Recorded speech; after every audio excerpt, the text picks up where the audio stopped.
dadka qaar baa waxay dhaqan u tahay dadka ceebihiisa inuu ka shaqeeyo hebel ma taqaana hebel wuxuu sameeyay heblaay ma wax kale ka shaqeyn maayo Soomaalidu waxay tiray isuma jeeda islaan laayay isaga isma arko umadna ma reebinba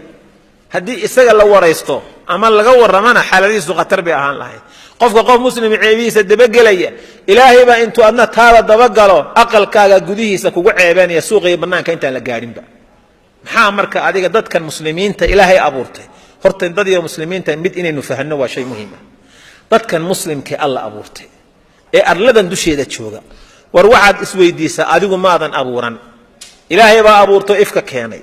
mana arsaaqdid adigu ilaahay baa rizqiisa ay cunaan korkaaga kuma socdaan dusha kaama saarna dhulka ilaahay bay maxaan ku iraahdaa dul saarayeen oo ku nool yihiin oo ka shaqaysan rizqooda kala soo baxaan maxaa adiga dadka muslimiinta kugu saliday marka ma iska dhaaftid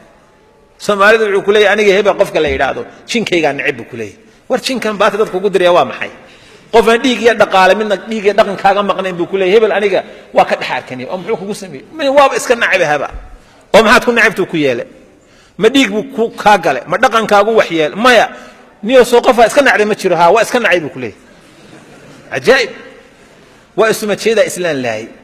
maxaad ku nici isweydiiyo maada abuurtay maada arsaaq ma korkaagu saaran yahay ma rizqaagu cuna dhulka ilaahay buu ku socdaa ilaahay ummadiisa u nabadgeli afkaaga iyo adinkaaga ummadda muslimka ka nabad gasho hal qaacidana waan ku sheegaya waliga hadartana badbaadi qaacidada qaado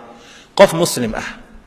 haddii aadan tala wanaagsan oo adduunkiisa uu ku meel mariyay aadan u sheegin tamaraad ku dhaanto oo dhaqaale ahna aadan siinaynin nabad afkaaga iyo adinkaaga ka nabad galo